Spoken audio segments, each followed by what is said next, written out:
been a long time coming for me to share with you some very, very important things. And I am going to be reading from what is approved by my legal team. So I am, once I start getting into what I need to share with you guys today, what I feel is important to share with you, I won't be deviating. And it's at the advice of my legal counsel. So there's so much going on YouTube and in the world. And I just, first off, I do want to request something. Actually, before that, I just want to tell you that I missed you guys.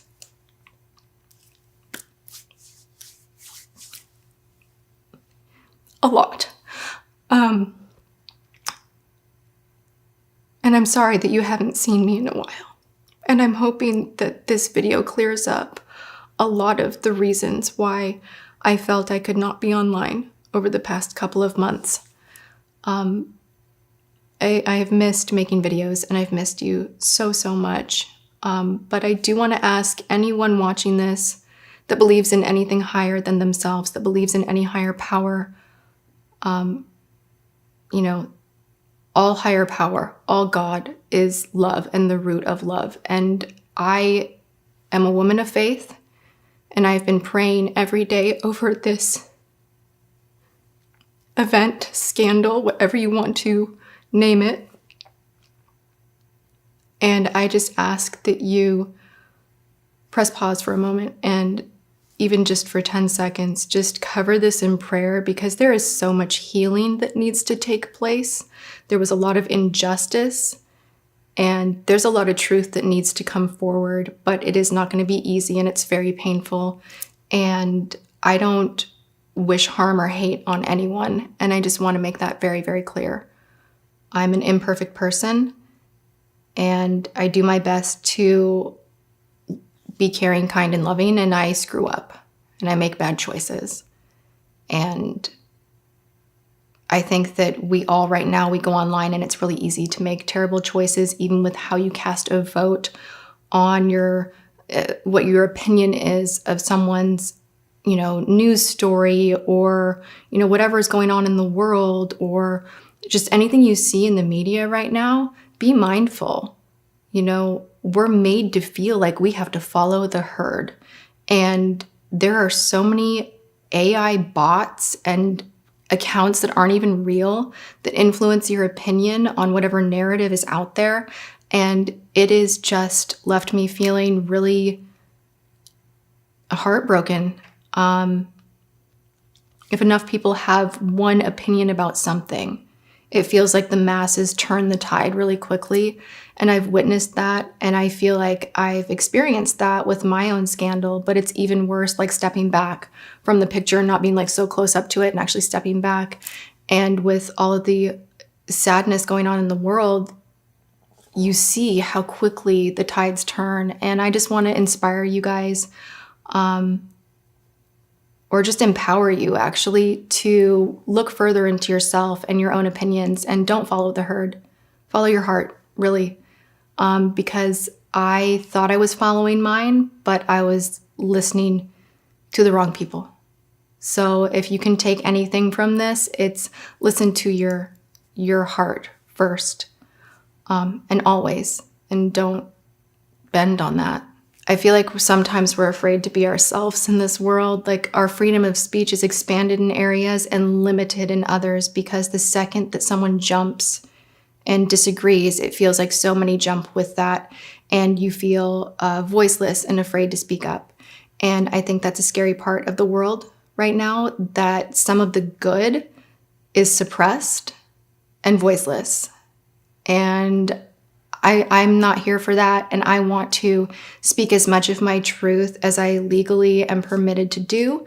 And so I'm going to share what I can, and I love you all so much, and I'm grateful for anyone that has come here to hear my experience of 2019. So, talking publicly about a wound in my heart that I don't think will ever fully heal is not something I ever wanted to do. I avoided it, even though I felt the heaviness of so much disappointment, Until today, I made no comment, and I have made every effort to move through this with dignity. The reality is, every day I've struggled quietly trying to rebuild my now poisoned reputation. The heartbreak that was born from this scandal still lingers, and I feel it won't ever have the opportunity to completely heal until I uncover the truth from all parties involved and their motivation of it all. For over a year now, every time the scandal is revisited, either in the mainstream media or through social platforms, I become the number one target of relentless hate while remaining voiceless.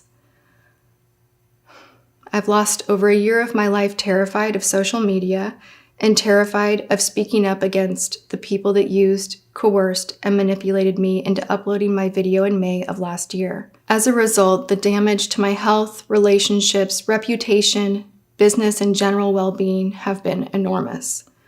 The platform that I love, this platform that saved my life and that changed my life, has become toxic, and what it needs now more than ever are peacemakers. We need to find our way back to the beginning through forgiveness and leading with love. We need to rebuild a safe place to escape again.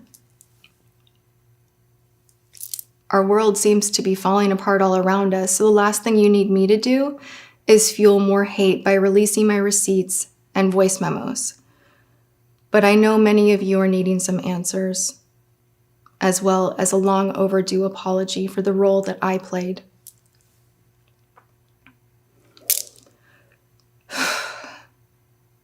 Also, by the way, these are my words. I did write this, and this is from my heart, but I am being careful here, and I think you guys understand why. Back in December 2019, after Shane and Jeffrey's series ended, James Charles came to my LA home, and we compared DMs, texts, and stories about what had happened behind the scenes. We apologized to each other, forgave each other, and agreed to wait patiently until it was safe for me to share my story. Since that night, James Charles has repeatedly said that he wanted to be beside me for this video. But I felt it was important that I do it alone, because he deserves my first apology. And I am really sorry, James. And I've said that privately, but I want you to hear it publicly. I'm sorry. To provide some context, it's important for you to know that I love James Charles. He has a special place in my heart, and that never changed, even when I was hurt. I promised my dad I wasn't going to cry. I've been trying to feel... Can't do this. I've been trying to feel strong enough to do this video because I want to feel strong. I don't feel like I'm able to talk about any of this without getting emotional. So forgive my emotions. This is really difficult stuff.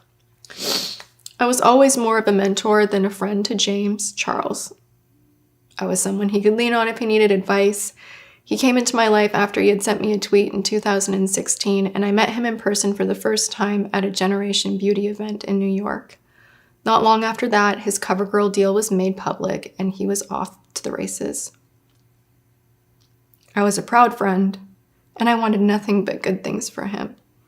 A few months later, he was a guest at my wedding, where he did my makeup for my wedding day. It's still my favorite memory of us, as it was a gift getting to know him before all of the success. James Charles has made his fair share of mistakes and has been in scandals. We all have, but I always believed in him, as he had a rare ability to improve himself through any situation. In the past, if I was upset, it never lasted long.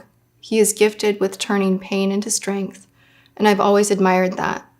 However, prior to the scandal last May, I'd started growing frustrated with what I perceived as a progressing sense of entitlement, and I felt that he was making some detrimental choices that could jeopardize his career and safety.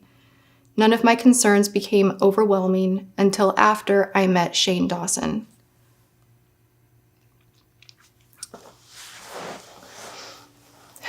When I made my video, I expressed my opinions about James Charles's behavior. I expressed how much a specific decision he made that I perceived as betrayal hurt me. I was very worried and heartbroken, but I did not lie in that video. I never called James Charles a predator, and I never said that James Charles was a danger to society. My video was not made with any malice. I did not publicly air any of the horrific accusations that were being made behind the scenes. While I was definitely upset that he had accepted a sponsorship from the biggest rival to my brand, Halo Beauty, I did not make my video because of vitamins. I made it as a result of all of the poisonous lies that were fed to me by Shane Dawson and Jeffree Star. James Charles's Sugar Bear Hair sponsorship and all of the drama that had kicked up afterwards, that was just my breaking point.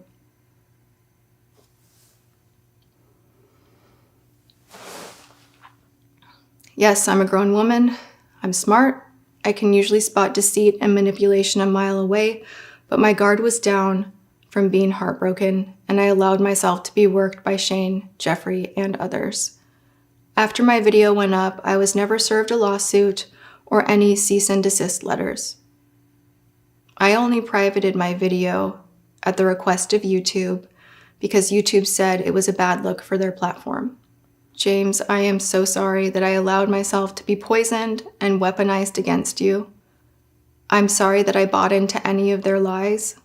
Believing those lies and allowing myself to be gaslit into making that video is one of the biggest regrets of my life. I should have tried harder to reach you over those concerns in person.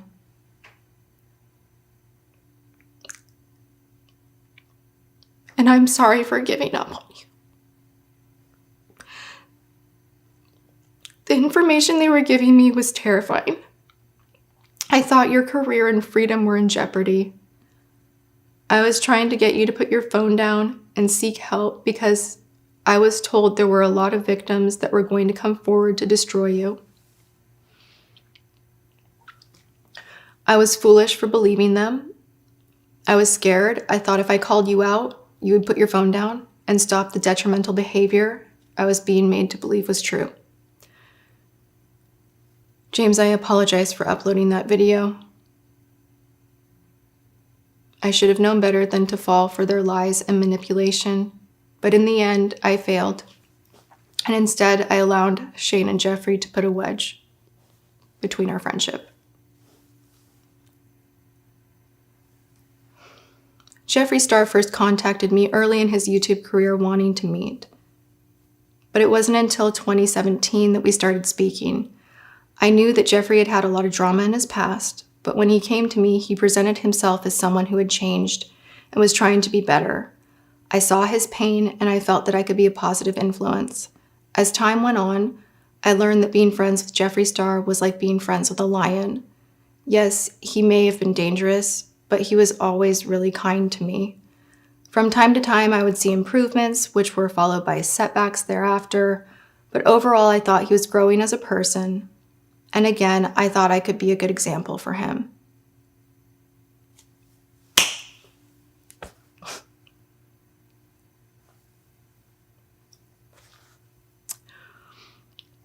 I even tried to get him involved with my favorite charity. Diverting from script, P.S. I am going to be speaking on my real life more freely, I hope, in the future and the things that I think are important. I have participated in this charity for years on end now, and I love their work, and I had it in my head that if I could pull Jeffree somehow into like being a role model or feeling like a role model, that could be really empowering to him. And when you empower someone to feel good about feeling good, it will help them change. And if you just tear someone down, no change. So I did try to get him involved with my favorite charity, Spirit Awakening Foundation, which helps at-risk kids that had found themselves in legal trouble but are trying to change their lives for the better. My intentions with Jeffrey were good, but I was a fool for thinking that I could ever help him become a better person. Which brings me back to another long overdue apology. Jackie Ina. Jackie, the moment that Jeffrey went off on you, the day before my first video collab with him went live, I should have run for the hills. I was naive. I was excited about the video. I got it twisted that you had provoked Jeffrey because you were angry that I had filmed with someone who had a history of being labeled by others as a racist. Jackie, I'm sorry that I did not do the right thing and walk away from him then. I should have not been blind to the reasons behind the accusations of his racism. I shouldn't have defended him, and I regret any of the pain that I may have caused you.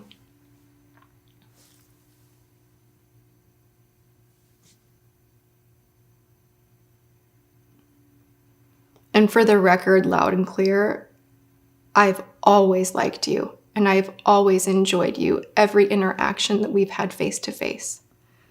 And I let you down. And I am so genuinely sorry for that. In 2018, I saw from the sidelines what happened in Dramageddon 1 with Manny, Laura, Gabriel, and Nikita. That should have been to me some big red flag of what happens when Jeffrey is unhappy with someone. But for some twisted sense of civic duty, I thought it was my responsibility to stay in Jeffrey's life and try to help him become a better person. When Shane Dawson's first series with Jeffrey happened, from all outside appearances, it looked like Jeffrey was actually changing for the better. He was accepting responsibility for things that had happened in his past, and he was pledging to be a better person. I believed him again.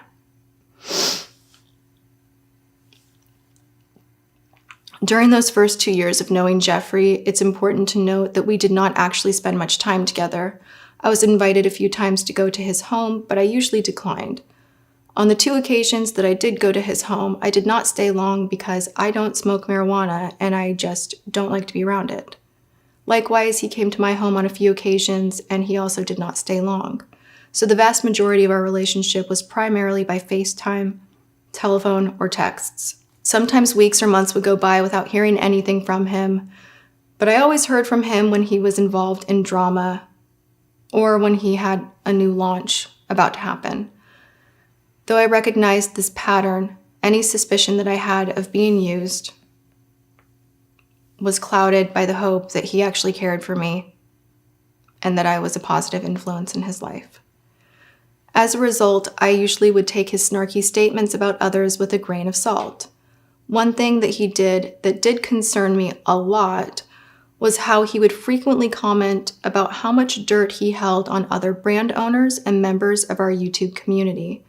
I believe that he actually held blackmail material on many people and was capable of destroying the entire community. This worried me about him, and I stayed and I tried my best to be a positive influence. My opinion, he's gonna go off, guys, and I don't think I don't think he will hold back, and I think we need to be prepared to understand that we need to forgive the people that he is holding hostage with veiled threats of exposure. We need to be prepared to forgive them. Otherwise, this won't stop. So prepare to not cancel everyone and give them a chance. It's not right. It is not right to try to trap people into saying things that they wouldn't otherwise say. It's not right.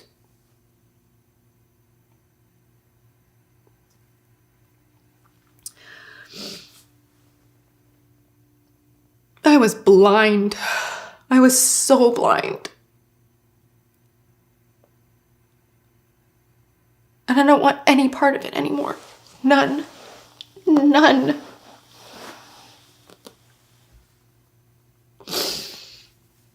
Back in 2019, Jeffrey started talking a lot more crap about James Charles than usual. It seemed that doing so had become his biggest obsession. It started with him telling me right before filming our collab together for James Charles's channel that James Charles actually didn't want me there, that he had wanted Nikki tutorials instead, but said he had had my back. Things further escalated at my birthday. Every time James Charles's back was turned, Jeffrey would tell me that James Charles was out of control. He even texted and called me the following morning to apologize for James Charles's behavior at my birthday dinner and how embarrassed he was for me. I initially dismissed it as jealousy because James Charles's career was on a rocket ship at the time, but as the weeks went by, every time I saw or spoke with Jeffrey, it seemed to me that James was all he wanted to talk about. I even met with Jeffrey in his Killer Merch offices in March to discuss Jeffrey developing and managing my merch. And as we were touring his warehouse that was filled with sisters' apparel, it seemed that all he could do was speak poorly of James Charles.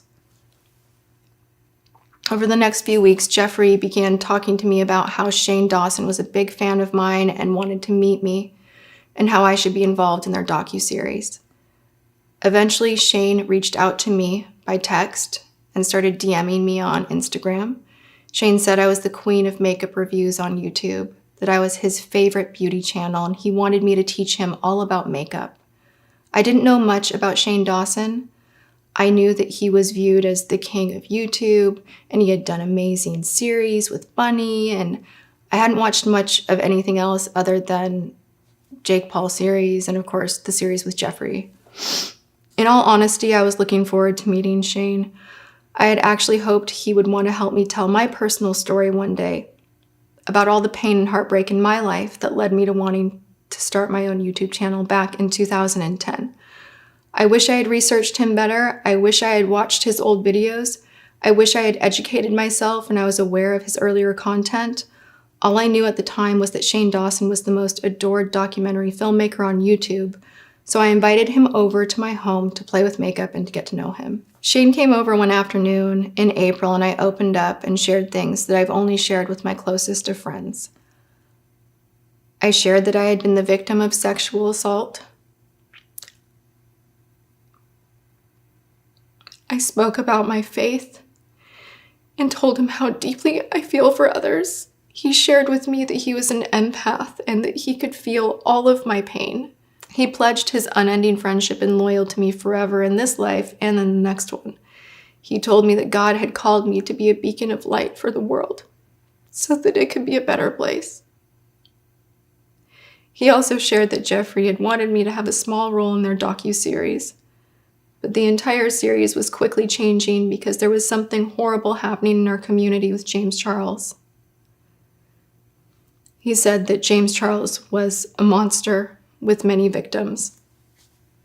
Yes, I knew that Shane was friends with Jeffrey and that they were working together, but I thought to myself, why would Shane Dawson, the king of truth on YouTube, be turning against James Charles unless these things he was saying were true? Why would Shane sit in my home and spend so many hours telling me these horrific allegations if they were not true? Shane said that James Charles was a monster and that James Charles was hurting minors. Shane said he was planning to interview victims for the docuseries. He told me that something needed to be done to stop him from hurting more people. Over the course of the next few weeks, he and Jeffrey fed me so much information that I felt sick. Almost every day, there was more information and new allegations. Eventually, I started believing what they were saying because they said they had evidence. By the time the drama around James Charles's promotion of Sugar Bear hair reached its peak, I was beyond gaslit. Shane Dawson didn't just know about my Bye Sister video. He offered to help edit it. He even offered to design the thumbnail and help title it. I declined his offer, but his gesture supported and reinforced for me that he was telling the truth.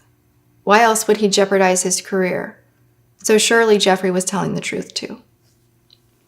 Keep in mind that up until this point, I didn't even know I was making a video. So how is it that so many editorial outlets knew that something was coming before I had even made a decision to film? I struggled with the decision to film my video for days. The night before I did film, Jeffrey sent me what he claimed was an audio file from an alleged victim and told me to listen to the pain in their voice. The audio was clearly a small portion of a larger conversation. It wasn't enough for me to contact the authorities. It was enough to scare me.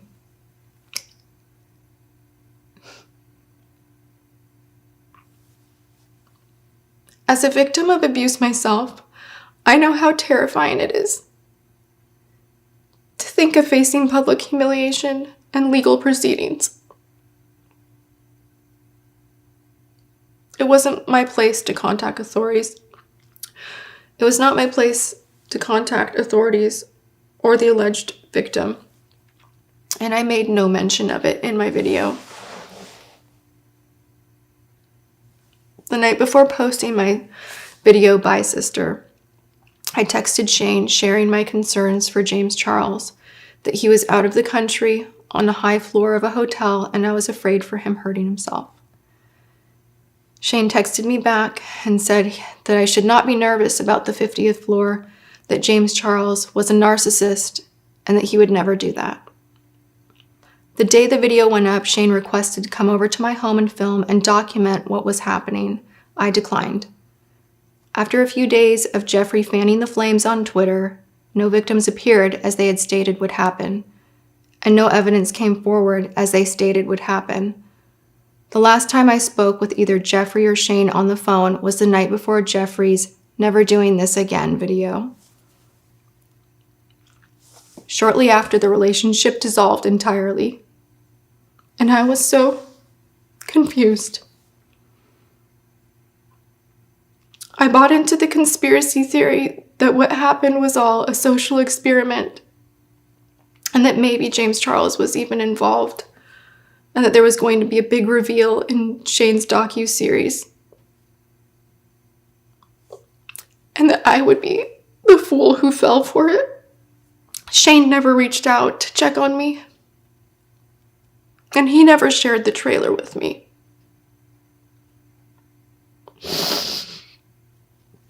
The last time we spoke on the phone was before Jeffrey's apology video, and I asked him to not include the drama in the series. He only texted me after the trailer was live with an audio message telling me to not worry about it. The drama was only going to be one episode. For the next few months, I was tormented with subtweets and innuendo that there was a huge drama around the corner.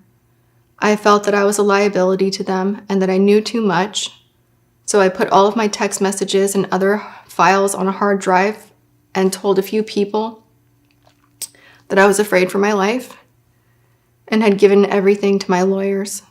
I was hoping that information would leak, as I thought it might keep me safe. My mental and physical health suffered. My businesses suffered.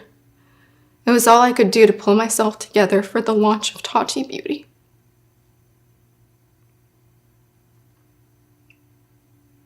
That night helped me so much to everyone that came, because I felt like I didn't have community anymore, and I was too ashamed to even think about inviting anyone from my community.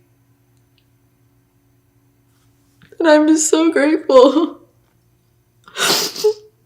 to my subscribers that showed up for me.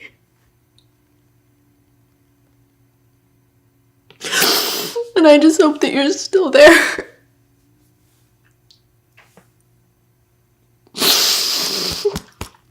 I got a heart attack. Last fall, I became so afraid to stay in my LA home that I bulk filmed a lot of videos and I left town in October to get away from it all. I was so upset that I continued to lose weight. I couldn't sleep, and slowly I became a shell of my former self. I had intended on pursuing fertility treatments in 2019, but my mind and body were just too frail. My mind and body were just too frail to support a pregnancy. It wasn't until the series ended in December, when James Charles and I met, that I started to realize what had actually happened. Over the next few months, A few people have bravely come forward with more information, and the pieces of what we believe actually happened are coming together. Make no mistake, this is far from over. I've been terrified for a very long time, so much so that I had to relocate again 2 months ago, and I have taken serious security precautions to ensure my safety. On the advice of my attorneys, I cannot share with all of you right now the evidence that we have accumulated of the events that have occurred. However, there will soon come a day where we will be able to present this evidence, and you will be able to see why it is we believe that Jeffrey and Shane are responsible for so much of the damage that has been caused. I can tell you this. It's now my opinion that Jeffrey and Shane were both bitterly jealous of James Charles's success. Jeffrey resented that so much of his business was centered around his biggest rival, and Shane did not like that James Charles wanted to make a documentary. Neither of them were happy with standing in his shadow on YouTube anymore. I believe James Charles was gaining more followers and receiving more views and more press faster than anyone in the history on the platform. And it's also my opinion that Jeffrey and Shane needed James marginalized and out of the way for their November launch of the Conspiracy Palette along with Shane's merch. I've also recently been informed that Jeffrey is allegedly a co-owner of Morphe. Before the scandal occurred, I had also been told that James Charles was about to develop an entire cosmetics line with the owners of Morphe. This entire situation opens up a Pandora's box of speculation, but I'm just not sure anyone counted on this drama spreading like wildfire.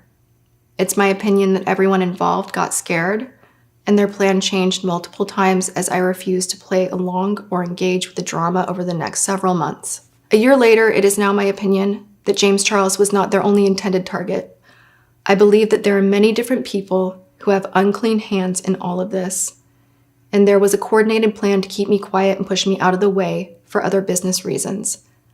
I do not think it's a coincidence that Morphe is about to launch their own brand of hair, skin, nail gummy vitamins. I do not think it was just Shane and Jeffrey that stood to benefit from my being silenced. This was just too big. I think there were many players, and I have every intention of getting to the truth.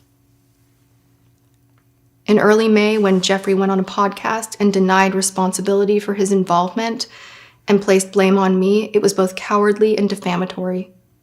Last week, when Shane issued his statements about his involvement in all of this, I also perceived them as cowardly and defamatory. As for everyone else involved that did anything underhanded or defamatory over the last year, I am still well within the statute of limitations for bringing a civil action to seek recovery for my damages. Should I proceed with this course of actions, my attorneys will be deposing all witnesses who have information about the truth of what happened here. So for everyone else whose hands are dirty that have not yet come forward, be careful of your allegiance. You don't want to be on the wrong side of the truth. I'm sorry I was unable to provide you with receipts that I'm sure you want. I've told you everything that I can right now. The remainder will be handled privately or at a time that I choose to speak publicly on it again. To the incredible people who watch my videos because they love makeup as much as I do, I'm so sorry that this situation caused so much pain and frustration, and I truly miss you all. And I'm working really hard to heal myself, to become strong again, so that I can come back to this platform that I hold so dear.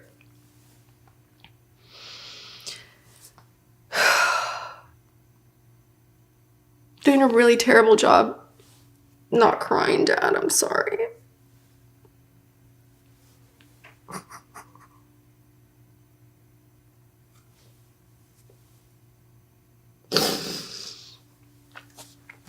I just want to get my life back.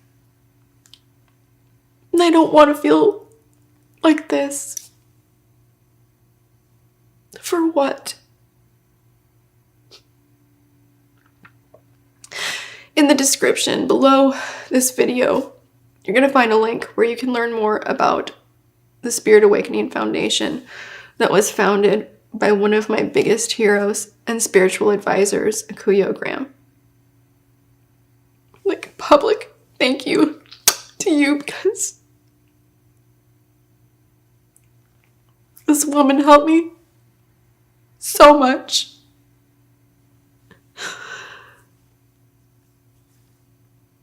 She has this grace and love where even just one conversation just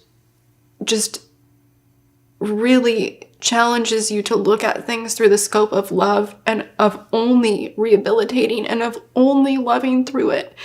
And I'm grateful for the powerful women in my life that call to love and that call to everything light and healing. And I'm so grateful for her and her work that she is doing to really bring effective healing is important. It's an unusual type of work. And I have spoken before for Voices of the Unheard, where you're giving voice to those who have been silenced. And I just want to take this time and like shine a little light on something good. And I've been supporting this amazing foundation for most of my adult life. They help kids that grew up in tough situations to reach their dreams and to change their lives. All of my AdSense from this video will be donated to the Spirit Awakening and earmarked for their Spirit Home project that will construct a safe place for those kids to come seek guidance and betterment after their release from juvenile boot camps.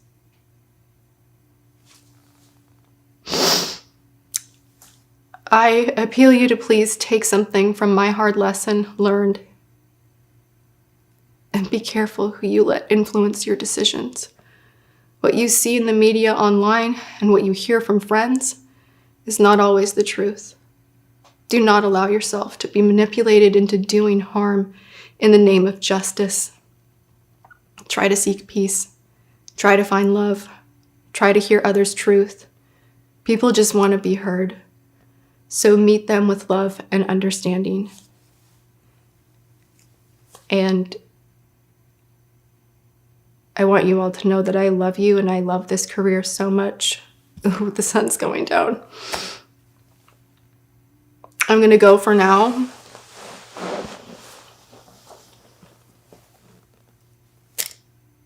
Perfect time. The sun is setting. Thank you for listening. And I hope this clears up enough for you to feel like you can forgive me, because that's really important to me. And I'm still working on healing myself. And I'm working through it. And just thank you. Even if the road stops here, I've had more good than bad. And I'm really, really grateful for that. And I really promised to not cry during this video, and I just could not do it. It's been a lot of pain. But I'm turning to God to get me through it, where earlier in my life, I have to say, I ran from God and I blamed him. I'm doing it different this time. I hope there's a small part of this that can help you to feel like you don't have to hate people. It does not fix anything. Even people that you want to cancel. Don't cancel them. Don't hate them. Don't spread hate. Really actually do that. Don't spread hate. You can turn away and give your time to yourself or to something else. You don't have to live there. You don't have to participate. It does nothing.